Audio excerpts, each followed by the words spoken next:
আমাদের যে সমস্ত ভাই বোনদের অসুস্থতা কাটে না, তারা আইয়ুব আলাইহিস সালামের এই দোয়াটা পড়বেন, রব্বি আন্নী মাসসানিয়াদ-দুর ওয়া আনতা আরহামুর রাহিমিন। ও আমার রব, ও আমার পালনকর্তা, আমাকে অসুখে ধরেছে, আর আপনি তো সবচেয়ে বড় রহমশীল, সবচেয়ে বড় দয়ালু, সবচেয়ে বড় মায়ালু, আপনি তো অতিশয় দয়া করেন আল্লাহ, তার মানে আপনি আমার অসুস্থতা ভালো করে দেন। এই দোয়াটা আল্লাহর কাছে নিবেদন করবেন বিনয়ের সাথে, অভিযোগ না, অনুযোগ না, আল্লাহর কাছে শুকরিয়া আদায় করবেন, সবর করবেন। আইয়ুব আলাইহিস সালাম, কোরআনে আল্লাহ তাআলা তার আলোচনা বিভিন্ন জায়গায় করেছেন। এত অসুখ দিয়েছেন, এত কষ্ট, অসুখের যাতনা, কষ্টে ভয়াবহ একটা অবস্থা, দুর্বিষহ একটা পরিস্থিতির মধ্যে পড়েছে, এত কষ্ট ছিল, এরপরেও ওই অবস্থায়ও আল্লাহর শুকরিয়া আদায় করতেন, আল্লাহর কৃতজ্ঞতা আদায় করতেন, অবনত হয়ে থাকতেন এবং বলতেন, রব্বি আন্নী মাসসানিয়াদ-দুর ওয়া আনতা আরহামুর রাহিমিন। ও আমার রব, আমার অসুখ আমাকে স্পর্শ করেছে, অসুখ আমাকে পেয়ে বসেছে, আর আপনি তো সবচেয়ে বড় দয়াশীল, সবচেয়ে বড় অনুগ্রহকারী, আমার প্রতি রহম করেন।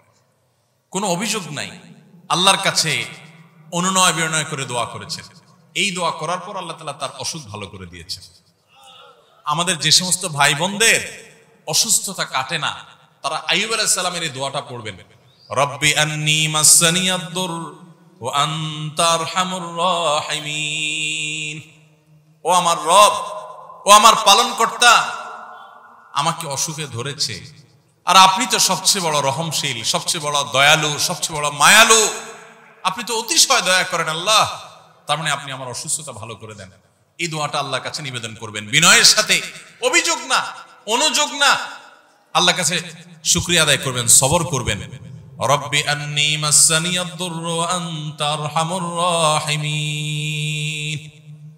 ভাইরা আমার, আল্লাহ তাআলা ইব্রাহিম আলাইহিস সালাম সম্পর্কে বলেছেন, শাকিরান লিআনউমিহি, শাকিরান লিআনউমিহি।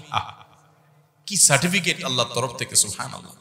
ইব্রাহিম আলাইহিস সালামের গোটা জীবনের দিকে যদি তাকান, কোরআন খোলেন শুরু থেকে শেষ পর্যন্ত, কোরআনের পারায় পারায়, কোরআনের সূরায় সূরায়, কোরআনের পাতায় পাতায়, কোরআনের পৃষ্ঠায় পৃষ্ঠায়, লাইনে লাইনে ইব্রাহিম আলাইহিস সালামের পরীক্ষার কথা আল্লাহ তাআলা কোরআনে কারীমে নিজেই বলেছেন, ওয়া ইয ইবতালা ইব্রাহিম রাব্বুহু বিকালিমাতিন ফাতাম্মাহুন। ইব্রাহিমকে তার রব আল্লাহ তাআলা কয়েকটা পরীক্ষা নিয়েছেন।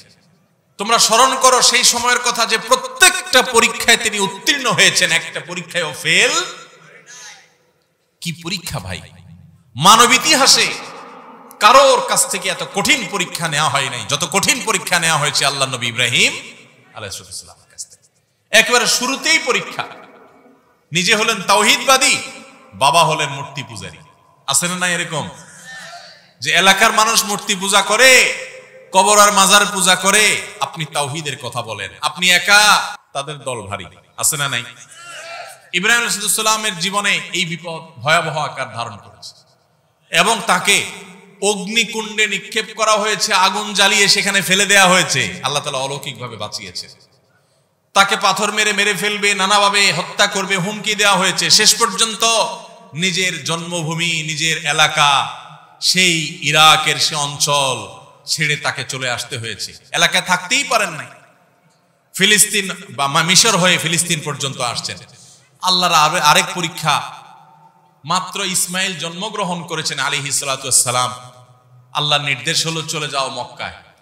খেয়াল করেন, ইব্রাহিম আলাইহিস সালামকে আল্লাহ তাআলা নির্দেশ করেছেন, এই ছোট বাচ্চা, মা সহকারে, বাচ্চার মা হাজরা এবং ইসমাইল দুজন আলাইহিস সালাতু ওয়াস সালামকে মক্কার জনমানব শূন্য পাহাড়ি এলাকায় নিয়ে ফেলে রেখে আসো।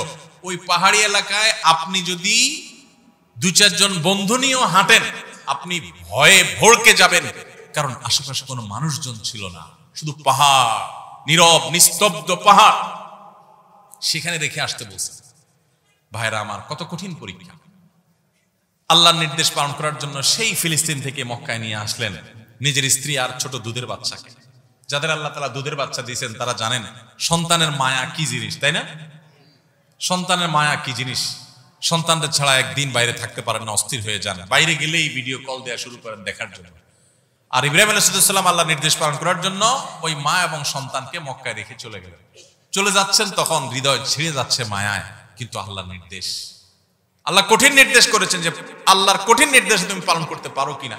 আল্লাহ সে পরীক্ষা নিয়েছেন তার কাছ থেকে, তিনি পরীক্ষা উত্তীর্ণ হয়েছেন, আল্লাহ নির্দেশ পালন করে চলে আসছেন। কোনো মানুষ নাই এই বাচ্চার মার খাবারের কি ব্যবস্থা হবে, আল্লাহ তাদেরকে মেরে ফেলেন নাই, মক্কা তাদের মাধ্যমে আবাদ হয়েছে। মক্কা আজ যে মক্কা নগরীতে আমরা যাচ্ছি সেটির প্রতিষ্ঠা এবং আবাদ হয়েছে তাদের মাধ্যমে। যাই হোক, আরেকটা পরীক্ষা আল্লাহ নিয়েছেন। এই ইসমাইল আবার যখন একটু বড় হলেন, আলাইহিস সালাম পরে নবী হয়েছেন, তখন ইসমাইল তাকে স্বপ্নে যখন একটু কিশোর বয়সে আসছেন, বাপের সাথে কাজ করার যোগ্যতা হয়েছে, তখন আল্লাহ তাআলা ইব্রাহিম ইসলামকে নির্দেশ করলেন স্বপ্নে নিজের ছেলেকে কোরবানি করার। কঠিন নির্দেশ, সেই নির্দেশও পালন করার জন্য প্রস্তুত হয়ে চলে গেছেন, কিন্তু আল্লাহ তাআলা ছেলেকে জবে হইতে দেন নাই। আল্লাহ দরকার ছিল পরীক্ষা, আল্লাহ চেয়েছেন পরীক্ষা নিতে, পরীক্ষা হয়ে গেছে।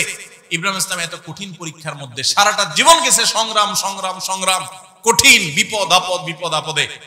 এত কিছুর পরও আল্লাহ তাআলা নিজে সার্টিফিকেট দিচ্ছেন তিনি কি ছিলেন, শাকিরান লিআনউমিহ, তিনি আল্লাহর সব নেয়ামতগুলোর প্রতি শুকর আদায় করতেন।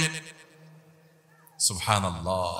ভাইরা আমার, এইভাবে গোটা কোরআনে আপনি দেখবেন আল্লাহ রাব্বুল আলামিন আমাদেরকে শুকর আদায় করার, কৃতজ্ঞ মানুষ হওয়ার জন্য অনুপ্রেরণা দিয়েছেন, উৎসাহ দিয়েছেন, নির্দেশ দিয়েছেন।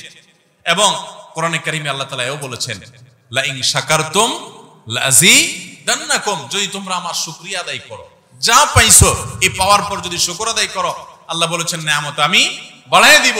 ওয়ালা ইন কাফারতুম ইন্না আযাবি লাশাদীদ, আর যদি আমার শুকরিয়া আদায় না করো, কুফরি করো, না শুকরি করো, তো মনে রাখবা আমার আযাব অত্যন্ত কঠিন, অত্যন্ত শক্ত। ভাইরা আমার, কোরআনে কারিমে বহু আয়াতে আল্লাহ রাব্বুল আলামিন এই শুকর সম্পর্কে বলেছেন। তায়াম্মুমের বিধিবিধান দিয়ে আল্লাহ তাআলা বলেছেন লাআল্লাকুম তাশকুরুন, তোমাদেরকে ওযু করতে না পারলে তায়াম্মুম বিকল্প ব্যবস্থা আল্লাহ তাআলা দিয়েছেন যেন তোমরা আল্লাহর শুকরিয়া আদায় করো। এবং আল্লাহ তাআলা বাতাস, মানুষ উপকার দিয়েছেন, উপকারী বাতাস, সেটা বর্ণনা কোরআনে দেওয়ার পর বলেছেন লাআল্লাকুম তাশকুরুন, যাতে তোমরা সেই নিয়ামত পেয়ে আল্লাহর শুকর আদায় করো। এবং আল্লাহ রাব্বুল আলামিন কোরআনে কারিমে আমাদেরকে এই পৃথিবীকে বসবাস যোগ্য করে দিয়েছেন, সে বিষয়ে আলোচনা করার পর বলেছেন যে এত কিছু পাওয়ার পর কালিলাম মা তাশকুরুন, তোমাদের মধ্যে খুব অল্প সংখ্যক মানুষ আল্লাহর ইবাদত করে।